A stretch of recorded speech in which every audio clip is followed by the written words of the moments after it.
Duck, the Great Western Engine. One morning, Percy was talking to Gordon and James in the engine shed.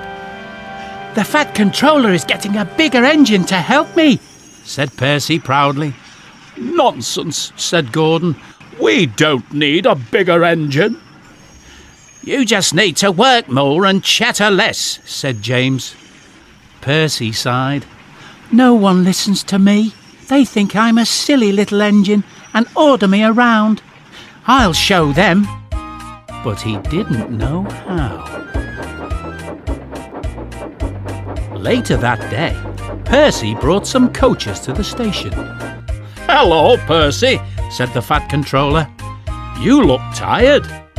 "Yes, sir," replied Percy sadly. "I don't know if I'm standing on my dome or my wheels." "Cheer up, Percy," laughed the Fat Controller. "The new engine can do the work here alone. You can help Thomas and Toby build my new harbour." "Oh, thank you, sir," said Percy happily. The next morning, the new engine arrived. He was a Great Western engine. "What's your name?" asked the Fat Controller. "Montague, sir, but everyone calls me Duck because they say I waddle," replied the engine. "I don't really, sir, but I like being called Duck."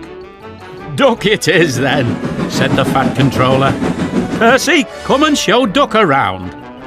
Percy and Duck got on well. Duck knew how to make the trucks behave, and soon they were almost finished. James, Gordon and Henry watched Duck quietly doing his work. "Let's have some fun," they whispered, and they wheeshed. "Quack, quack, quack." Percy was cross, but Duck ignored them. Then the engines began to order him around. "Do they tell you to do things, Percy?" asked Duck. "Yes, they do," replied Percy sadly.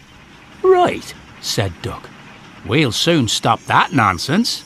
And he whispered something to Percy. "We'll do it tonight."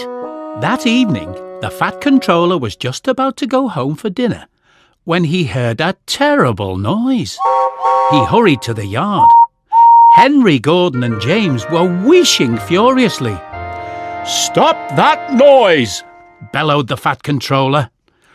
"They won't let us in," hissed Gordon. The Fat Controller realised that Duck and Percy were sitting calmly at the points outside the engine shed, refusing to move. The Fat Controller was very angry. "Duck, explain this behaviour," he shouted.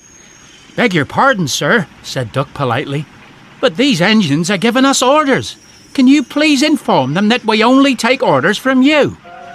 "Duck and Percy, you are causing a disturbance," thundered the Fat Controller. "And as for you," he said, turning to the big engines, "you made the disturbance. Duck is quite right. This is my railway and I give the orders." Henry, Gordon and James were very embarrassed.